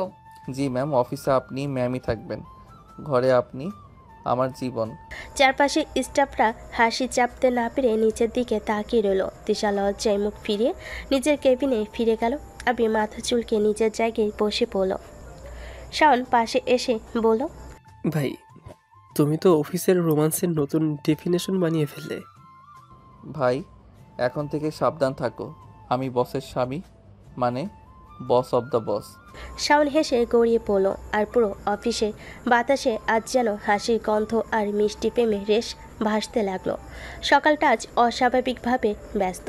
অফিসের করিডোরে কড়াকড়ি শৃঙ্খলা। সবাই জানে আজ বড় বস নিজেই আসবেন। কনফারেন্স রুমে সাজানো বড় স্ক্রিন, ফাইলের স্তূপ, ল্যাপটপ অন, আর কর্পোরেট হাওয়ার এক ধরনের চাপা উত্তেজনা ভাসছে। তৃষা নিজের ডেস্কে বসে শেষবারের মতো প্রেজেন্টেশনটা ঠিকঠাক করে নিল। কফির কাপটা ঠোঁটে নিতে গিয়েও থেমে গেল সে, কারণ দরজার দিক থেকে ভেসে এলো একটা ভারী কণ্ঠ। সবাই মিটিং রুমে আসুন এখনই। সবাই ফাইল, নোটবুক, ল্যাপটপ হাতে নিয়ে ছুটে গেল মিটিং রুমের দিকে। তৃষা শান্ত ভঙ্গিতে হাঁটতে হাঁটতে ভেতরে ঢুকলো। বস ইতিমধ্যে চেয়ারে বসে আছেন, গম্ভীর মুখে টেবিলে আঙ্গুল ঠুকছেন। আবিরও রুমের এক কোণে চুপচাপ বসে আছে, চোখে অদ্ভুত এক গর্বের ঝিলিক। কারণ তার স্ত্রী আজ অফিসে প্রেজেন্টেশন দেবে। বস বললেন, মিস তৃষা, আপনি শুরু করুন, আমরা সবাই আপনার প্রজেক্ট প্ল্যান শুনতে চাই। তৃষা আত্মবিশ্বাসী কণ্ঠে উঠে দাঁড়ালো, চোখের কোণে এক চিলতে হাসি নিয়ে প্রজেক্টর স্লাইড অন করলো। রুমের আলো মিলান হয়ে গেল। প্রজেক্টর স্ক্রিনে ভেসে উঠল তার কাজের পরিকল্পনা। সে বলতে শুরু করলো, স্যার, এই প্রজেক্টের মূল লক্ষ্য হচ্ছে আমাদের ক্লায়েন্টদের সাথে দীর্ঘমেয়াদী পার্টনারশিপ গড়ে তোলা। এই জন্য আমরা 3 ধাপে কাজটা ভাগ করেছি। প্রথমত রিসার্চ, দ্বিতীয়ত ডেভেলপমেন্ট, আর তৃতীয়ত এক্সিকিউশন। তার কণ্ঠে আত্মবিশ্বাসের ছোঁয়া, চোখে দৃঢ়তা। অফিসের সবার দৃষ্টি যেন স্থির হয়ে গেল তার দিকে। এমনকি বড় বসও অবাক হয়ে তাকিয়ে রইলেন। এই মেয়েটি শুধু দায়িত্ববান না, নিজের কাজে নিবেদিত। প্রেজেন্টেশন শেষ হলে রুমে কয়েক সেকেন্ডের জন্য নিস্তব্ধতা। তারপরই করতালির শব্দে গম গম করে উঠল কনফারেন্স রুম। বস মাথা নেড়ে সন্তুষ্টির ভঙ্গিতে বলল, অসাধারণ কাজ মিস তৃষা, আমি সত্যি মুগ্ধ। Thank you sir. মিটিং শেষ, সবাই ধীরে ধীরে রুম থেকে বেরিয়ে গেল। আবিরও বেরিয়ে গেল, কিন্তু বস বলেন, মিস তৃষা, একটু সময় দিতে পারবেন? জি স্যার, নিশ্চয়ই। সবাই চলে গেল রুমে, শুধু দুজন মানুষ, তৃষা আর তার বস। বস কিছুক্ষণ চুপ করে রইলেন, তারপর কফির কাপটা পাশে রেখে বলেন, আসলে আমি অনেক দিন ধরে একটা কথা ভাবছি, জানি না বলা উচিত হবে কিনা। কোনো ব্যাপার না স্যার, আপনি যা মন চায় তাই বলতে পারেন। আসলে আমার ছেলে বিদেশ থেকে পড়াশোনা শেষ করে দেশে ফিরেছে।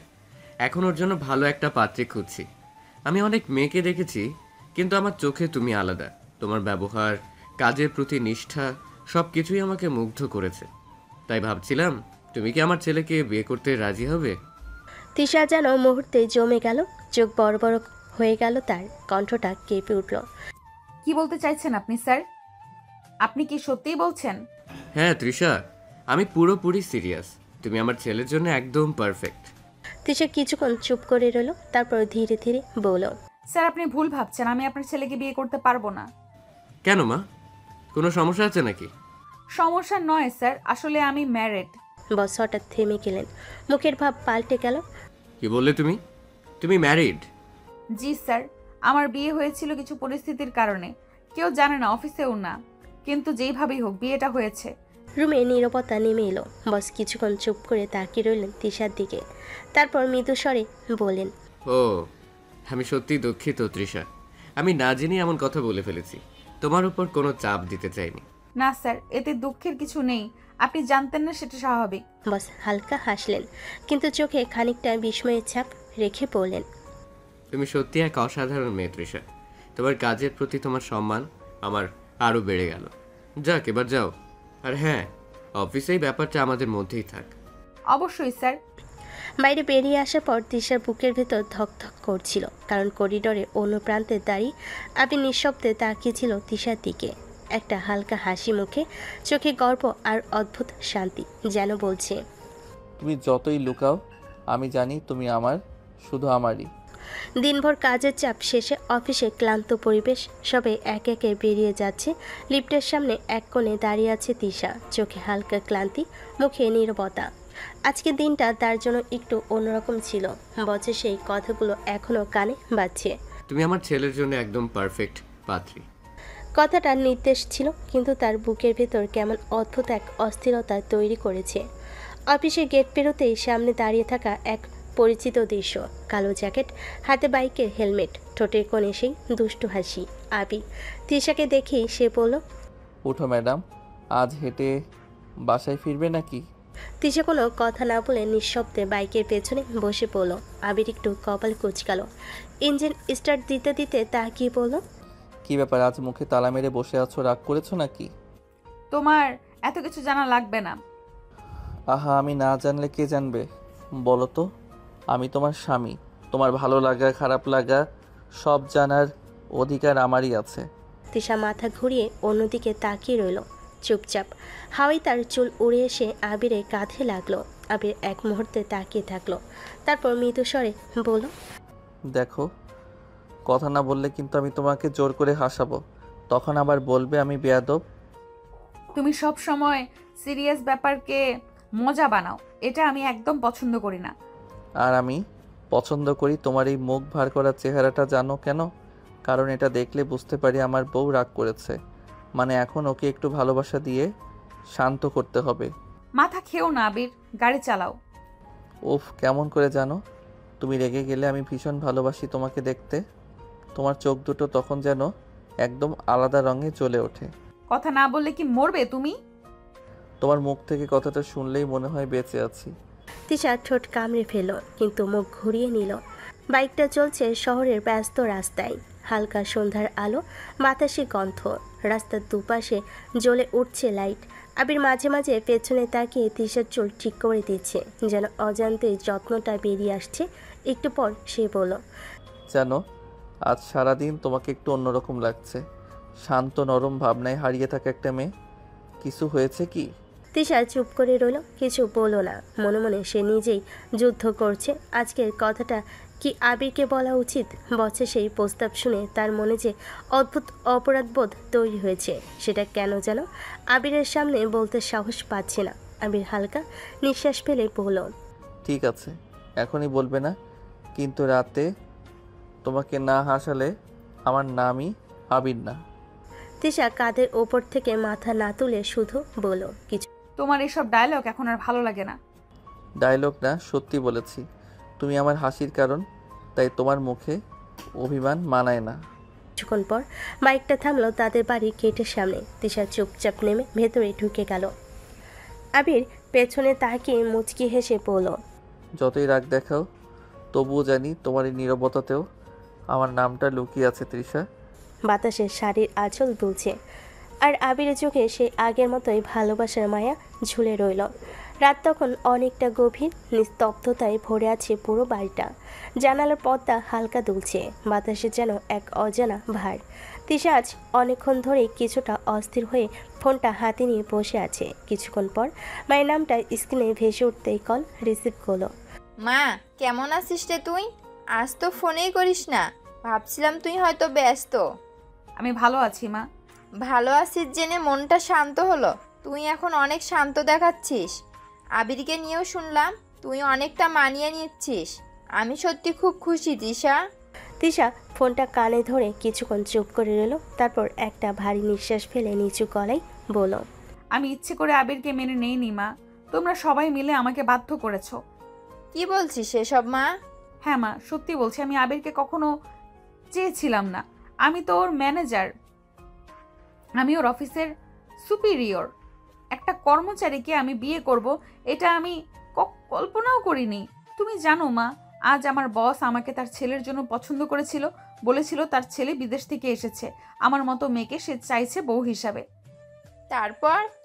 তারপর কি মা, যদি তোমরা জোর না করতে, আমি হয়তো এখন এমন একজন মানুষের স্ত্রী হতাম যাকে নিয়ে গর্ব করা যায়। কিন্তু তোমরা সবাই আমার জীবনটা নিজের মতো করে সাজিয়ে দিলে। আমি অনেক ভালো ছেলেকে ডিজার্ভ করতাম মা, আবিরকে নয়। ফোনের ওপাশ থেকে মা কিছুক্ষণ চুপ করে থাকলেন, তারপরে গলায় হালকা কঠোরতা এনে বলেন, এসব কথা আর কখনো বলবি না। তোর বিয়ে হয়ে গেছে, এখন আবিরই তোর স্বামী। স্বামী মানে সংসারের অর্ধেক দায়িত্ব, আর সেই দায়িত্ব থেকে মুখ ফিরিয়ে থাকা উচিত না। ছেলেটা তোকে অনেক সম্মান দেয়, সেটা বুঝে চল। এসব কথা আবির শুনলে কি ভাববে বলতো? সে কি ভাববে তাতে আমার কিছু যায় আসে না মা, আমি শুধু সত্যি বলেছি। আমি ওর চেয়ে ভালো ছেলেকে বিয়ে করতে পারতাম, এটা তো অস্বীকার করার কিছু নেই। আচ্ছা, এখন আর কিছু বলবো না, মাথাটা শান্ত কর। এসব চিন্তা বাদ দিয়ে মন দিয়ে সংসার কর, সময় তোকে সব বুঝিয়ে দেবে। তিশা আর কোনো উত্তর না দিয়ে নিঃশব্দে কল কেটে দিল। ফোনটা টেবিলে রাখতেই হঠাৎ দরজার বাইরে হালকা শব্দ হলো। তিশা খেয়াল করলো না, কিন্তু দরজার অপর পাশে দাঁড়িয়েছিল আবির। পুরো কথোপকথনটাই সে শুনে ফেলেছে। চোখ দুটো লাল হয়ে উঠছে আবিরের, মুখের ভেতরটা যেন চেপে বসেছে ভারী একটা পাথর। এতদিন যাকে নিজের পৃথিবী ভাবছিল, সেই মানুষটা আজ প্রকাশ্যে স্বীকার করছে সে তাকে ভালোবাসে না, এমনকি তার চেয়েও ভালো ছেলেকে ডিজার্ভ করত। আবিরের গলা শুকিয়ে এলো, মনে হলো বুকের ভেতর কেউ ছুরি চালিয়ে দিয়েছে। অনেক কষ্টে নিজেকে সামলে নিল, দরজার হাতলটা ছেড়ে চুপচাপ নিজের রুমে চলে গেল। রুমে ঢুকে দেখলো তিশা এখনও আলো জ্বালিয়ে বসে আছে। তাকিয়ে দেখলো তিশা ফোনটা টেবিলে রেখে জানালার দিকে তাকিয়ে আছে। আবির একবারও চোখে চোখ না রেখে বিছানার পাশে গিয়ে শুয়ে পড়ল। কোনো কথা নয়, কোনো প্রশ্ন নয়, শুধু নিঃশব্দে নিজের বুকের ভেতর কষ্টটা গিলে নিল। তিশা একবার তাকালো আবিরের দিকে, তার নীরবতা যেন চিৎকারের থেকেও বেশি কষ্টদায়ক। কিছুক্ষণ পর আবির পিঠ ফিরিয়ে শুয়ে পড়ল। চোখ বন্ধ করেও তার মনে বারবার ভেসে উঠছে তিশার সেই কথাগুলো। আমি ওর থেকে ভালো ছেলে ডিজার্ভ করি। রাতটা যেন আরও অন্ধকার হয়ে উঠল দুজনের মাঝে দূরত্বে। দুজন একই বিছানায়, তবু মাইলের পর মাইল দূরত্ব। একজন কষ্টে চুপচাপ, আরেকজন অহংকারে গলে যাওয়া একটা দেওয়াল তুলে ফেলেছে ভালোবাসার মাঝখানে। সকালের হালকা রোদটা পদ্মা টেনে ঘরে ঢুকেছে, কিন্তু ঘরের ভেতরে আজ অদ্ভুত এক নীরবতা। তিশা আয়নার সামনে বসে রেডি হচ্ছে, হাতে ঘড়ি, চোখে হালকা কাজল, সব ঠিকঠাক, শুধু মনটা যেন আজ ভারী হয়ে আছে। আবিরের চোখে গত রাতের নীরবতার ছায়া এখনও স্পষ্ট। তিশা ব্যাগ কাঁধে নিয়ে দরজার বাইরে বের হলেই দেখে আবির বাইক নিয়ে গেটের সামনে দাঁড়িয়ে আছে, কালকের মতোই। কিন্তু আজ তার মুখে কোনো হাসি নেই, চোখে কোনো মজা নেই। তিশা ধীরে ধীরে গিয়ে বাইকের পিছনে উঠে বসলো। আবির কিছু না বলে বাইক স্টার্ট দিল। ইঞ্জিনের গর্জনে হালকা কাঁপলো চারপাশ, কিন্তু তাদের দুজনের মাঝের নীরবতা আরও ভারী হয়ে উঠল। রাস্তায় হালকা বাতাস বইছে, দুজন একদম চুপচাপ। তিশা কয়েকবার চেষ্টা করলো কিছু বলার, কিন্তু আবি যেন ইচ্ছে করে মুখে তালা মেরে রেখেছে। তিশা ধীরে বলে উঠল, আজ চুপচাপ কেন? অফিসে কোনো কাজের চাপ নাকি? কোনো উত্তর নেই। আবি শুধু একবার আয়নার ভিতর দিয়ে তার দিকে তাকালো, তারপর আবার সামনে মনোযোগ দিল। তিশা ঠোঁট কামড়ে মনে মনে ভাবল, কি হলো ওর? গতকাল রাতে কি কিছু বুঝতে পারলো নাকি? কিন্তু এখন কিছু জিজ্ঞেস করাও ঠিক মনে হলো না। অফিসের সামনে বাইক থামতেই তিশা নামলো। আবি শুধু হালকা গলেই বলল, তুমি আগে যাও, আমি একটু পরে আসছি। তিশা চুপচাপ মাথা নেড়ে কেবিনের দিকে চলে গেল। অফিসে ঢুকেই আবি নিজের ডেস্কে বসলো, চোখের নিচে ক্লান্তির চাপ, চেহারায় একরকম ভার। ঠিক তখনই শাওন কফির কাপ হাতে ঢুকে পড়ল, মুখে দুষ্ট হাসি। কি ভাই, সূর্য পশ্চিম দিক থেকে উঠেছে নাকি? এত চুপচাপ কেন? তিশা ম্যাডামের সঙ্গে আজও বাইকে এলেন তো, তবু মুখে সেই সিরিয়াস ভাব কেন? আবির কাগজের ফাইল থেকে চোখ না তুলেই হালকা গলেই বলল, তেমন কিছু না ভাই, একটু কাজের প্রেশার আছে। আচ্ছা, তাই নাকি? আমি তো ভেবেছিলাম অন্য কিছু। মানে নতুন বউকে নিয়ে অফিসে এলেন, আজ তো মুড ভালো থাকার কথা। আবির এবার হালকা হাসির ভান করে বলল, না ভাই, তেমন কিছু না, তুমি যাও, আমি একটু কাজ শেষ করি। ঠিক আছে ভাই, কাজ শেষ করো, দেখি পরে আবার মুড ভালো করে কফি খাওয়াই তোমাকে। শাওন হালকা মজা করে চলে গেল, কিন্তু আবির মুখে কোনো হাসি ফুটল না। তার ভেতর এখনও বাজছে তিশা সেই রাতের কথা। আমি ওর থেকে ভালো ছেলে ডিজার্ভ করি। চোখের সামনে তিশার মুখ ভেসে উঠল, তবু নিজের বুকের কষ্টটা লুকিয়ে রেখে সে আবার মন দিল ফাইলের পাতায়। বাড়ির দিক থেকে তিশা একবার জানালার ফাঁক দিয়ে তাকালো, দেখলো আবির চুপচাপ বসে কাজ করছে, যেন তার আশেপাশে কেউ নেই। মনে মনে ভাবলো, এমন চুপচাপ কেন? কাল রাতের পর থেকে কিছুটা অদ্ভুত লাগছে, বুঝতে পারছি না কেন। দুজনের মাঝে দূরত্বটা আজ অফিসের ভেতরও যেন আরও বড় হয়ে গেল। একজন চুপ করে কষ্ট গোপন করছে, আরেকজন ধীরে ধীরে বুঝতে শুরু করছে সেই নীরবতার অর্থ। বিকেলবেলা অফিস থেকে তড়িঘড়ি বের হলো তিশা। আজকের মিটিংটা অফিসে নয়, শহরের এক ব্যস্ত রেস্টুরেন্টে। ক্লায়েন্টদের সাথে গুরুত্বপূর্ণ প্রজেক্ট নিয়ে আলোচনা হবে। আবিরকে বলে যায়নি, আবির আজ অফিসে কাজে ব্যস্ত। রেস্টুরেন্টটা ভীষণ জমজমাট। ভেতরে এক কোণে গিয়ে তিশা বসলো, টেবিলে কাগজপত্র, ফাইল আর ল্যাপটপ সাজানো। ক্লায়েন্টরা এসে বসলো, ধীরে ধীরে প্রেজেন্টেশন আলোচনা করে কাগজপত্রের মাঝে সময় গড়াতে লাগলো। মিটিং শেষের দিকে ক্লায়েন্টরা চলে যেতেই তিশা এক কাপ কফি নিয়ে একটু নিঃশ্বাস ফেল। হঠাৎই পাশের দিক থেকে একটা পরিচিত অপরিচিত কণ্ঠস্বর। কেমন আছেন ভাবি? তিশা চমকে তাকালো, কাউকে চিনতে পারছে না। 1 মিনিট, আপনি আমাকে ভাবি বললেন কেন? আপনি কি আমাকে চেনেন? ছেলেটা হেসে চেয়ার টেনে বসলো, চোখে একরকম চেনার উজ্জ্বলতা। আরে ভাবি, আপনাকে চিনবো না কেন? আপনাকে তো 5 বছর আগে থেকেই চিনি। তিশা এবার কপাল কুঁচকে তাকালো। 5 বছর আগে থেকে কিভাবে আমাকে চেনেন? আমি তো আপনাকে একদমই চিনি না। আমি আবিরের বন্ধু। আপনার কত ছবি দেখেছে আবিরের ফোনে। আবিরের ফোনে আমার ছবি দেখেছেন মানে? আবিরের সাথে তো আমার পরিচয় 2 বছর আগে। ছেলেটা এবার হালকা হেসে তিশার দিকে তাকালো, যেন এই কথাটা বলার জন্যই এতদিনের আড়াল।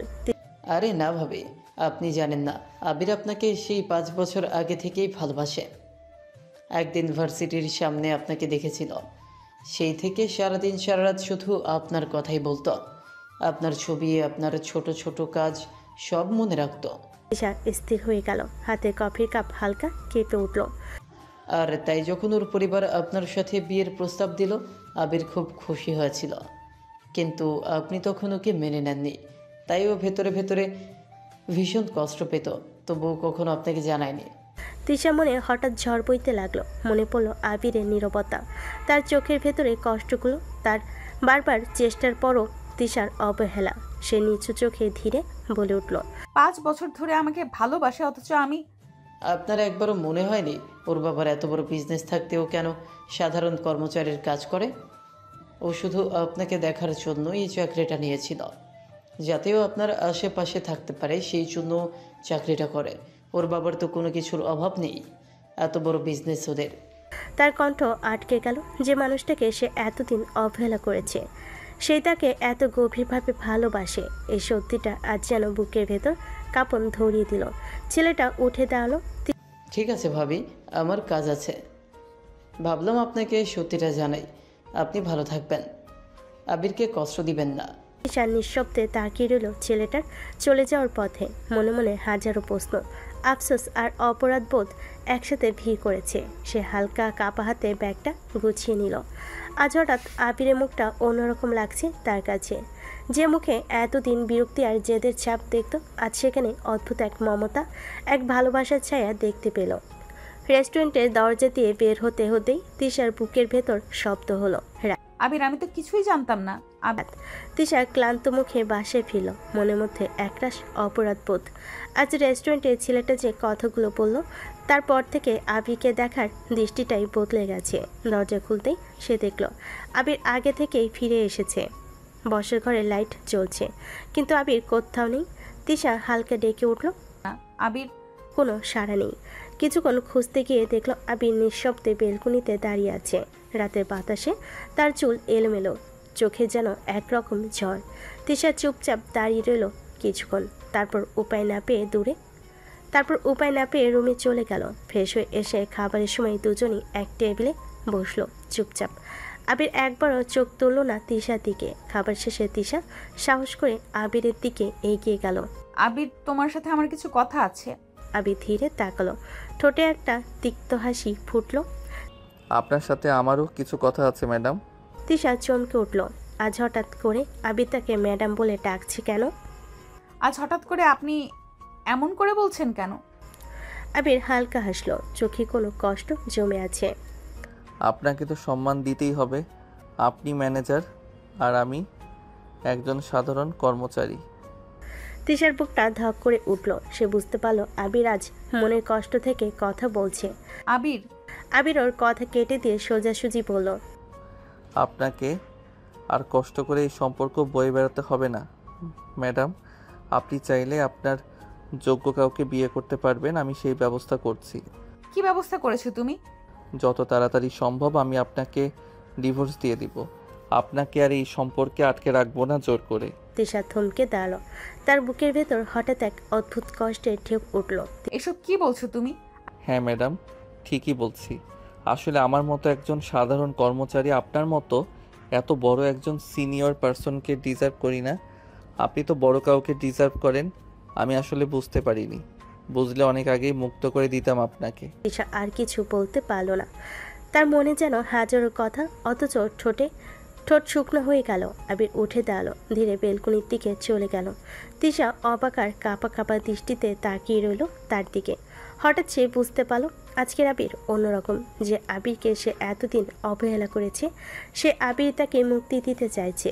তিশার বুকের ভিতর ফিসফিস করে উঠল, আমি সত্যিই বুঝতে পারিনি আবির, তুমি আমাকে ভালোবাসো। রাতের নিস্তব্ধতা ঘরটা ঢেকে রেখেছে। দুজন, তিশা আর আবির, দুই পাশে শুয়ে আছে। আবির তার নীরব অভিব্যক্তিতে গভীর ঘুমে, আর তিশার চোখে আলতো আলোয় ঝলমল করছে। তিশা তার মাথা বালিশে রেখে শুয়ে ধীরে ধীরে মন খুলে ভাবতে থাকে। আবির তার মনে স্বরে শোনাচ্ছে, কিন্তু ঠোঁট থেকে শব্দ বের হয় না। নিশ্চয়ই আমার আর মায়ের কথাগুলো শুনে ফেলেছে, তাই হয়তো কষ্ট পেয়েছে। আমি এমনভাবে কথা বলেছিলাম, ওকে পাত্তা দেইনি। ওর মনের কষ্ট আমি বুঝিনি। ওর প্রতি আমার দায়িত্ব কতটা তা আমি উপলব্ধি করতে পারিনি।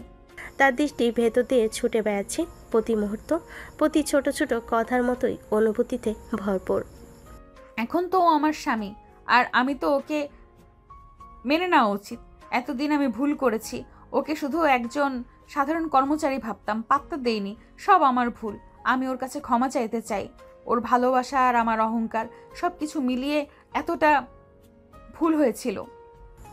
তিশার কণ্ঠ নীরবে ফিসফিস করছে। চোখ বন্ধ করে মাথার ভেতরে আবিরের সব মুহূর্ত ফিরে আসে। কেমন করে সে তার জন্য অপেক্ষা করত, কতটা যত্নে তাকে রক্ষা করত, কতটা স্নেহে ঘিরে রেখেছিল মনের গভীরে। তিশার চিৎকার না করেও একটু দ্বিধা করতে পারছিল না। আমার উচিত, আমার দায়িত্ব ওকে সম্মান দেওয়া, ভালোবাসা দেওয়া, আর এখন থেকে তাকে অন্তরে অন্তরে মেনে নেওয়া। হালকা বাতাসে বেলকনির থেকে আসে, হালকা বাতাস বেলকনির থেকে আসে। তিশা বুকটা কাঁপছে, কিন্তু এটা অন্যরকম কাঁপন। কষ্টের মিশ্রণ, লজ্জা আর নরম ভালোবাসার এক অদ্ভুত মিল। রাতের নিস্তব্ধতায় তিশা মনে মনে ফিসফিস করে, আবির, তুমি আমার স্বামী, আমি ভুল করেছি। তবে এবার থেকে সব ঠিক করব, আর কখনো তোমার অনুভূতিকে অবমূল্যায়ন করব না। আমি তোমার পাশে আছি, সত্যি। রাতের নরম অন্ধকারে হালকা আলোয় ঘরটা যেন অন্যরকম এক উষ্ণতায় মোড়া। আবির বিছানার একপাশে শুয়ে আছে। তিশা প্রথমে চুপচাপ থাকলেও হঠাৎ ঘুরে তার দিকে ফিরে আসে। ধীরে ধীরে হাত বাড়িয়ে আবিরকে জড়িয়ে ধরে ফেলে। আবির এক মুহূর্তের জন্য চমকে ওঠে, তার বুকটা কেঁপে ওঠে। আরে চমকে উঠছো কেন? আমি তো তোমার বউ। তিশার নরম কণ্ঠে মায়া মিশে আছে। আবির একটু আমতা আমতা করে, তার কণ্ঠ কাঁপছে। না মানে হঠাৎ তাই? মেয়েদের মতো একদম আমতা আমতা করো না। আচ্ছা, সব বাদ দিয়ে আমাকে একটু আদর করো। আবির অবাক হয়ে চোখ বড় করে তাকায় তিশার দিকে। আপনি এসব কি বলছেন? তিশা চোখে চোখ রেখে মিষ্টি স্বরে বলে, ঠিকই তো বলছি। তুমি তো আমার স্বামী, স্বামীদের দায়িত্ব বউকে আদর করা। আপনার মাথা খারাপ হয়ে গেছে নাকি? আপনি তো আমাকে পছন্দই করেন না। তিশার চোখে এক অদ্ভুত কোমলতা ভেসে ওঠে। পছন্দ করি না তো কি হয়েছে? এখন থেকে করব। তুমি না হয় এতদিন ধরে আমাকে ভালোবেসেছো, আমি না হয় এখন থেকে তোমাকে ভালোবাসবো। কি বলছেন এসব? আমি আপনাকে ভালোবাসি মানে? শোনো, বেশি নাটক করো না। তুমি আগে থেকে ভালোবাসো এসব আমি জেনে গেছি। আপনি কিভাবে জানলেন? তোমার বন্ধু আমাকে সব বলে দিয়েছে, তাই নাটক কম করো প্রিয়।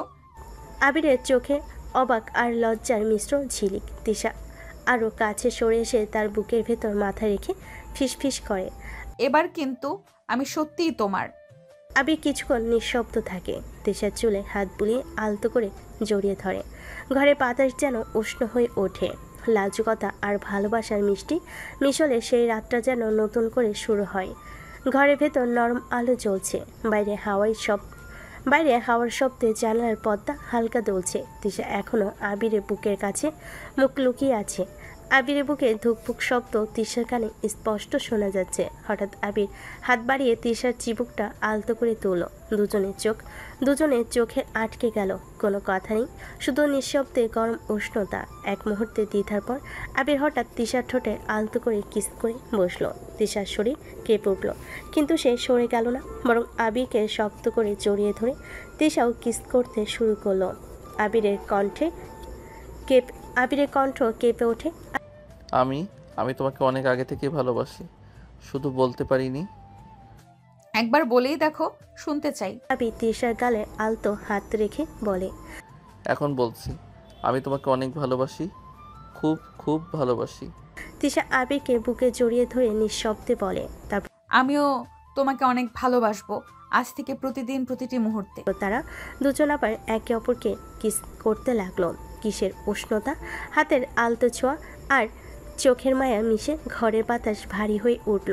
বাইরে হাওয়া আর জানালার পর্দার দোলার মতো রাতটাও যেন মিষ্টি কাঁপন তুলল। তারা দুজনেই সেই রাতটা কাটালো ভালোবাসার উষ্ণতায়, এক নতুন সম্পর্কের প্রথম সত্যিকারের মুহূর্তে। তো দর্শক, আজকেও বিদায় নিচ্ছি সবার থেকে। এতক্ষণ যাবৎ গল্পটি শোনার জন্য ধন্যবাদ।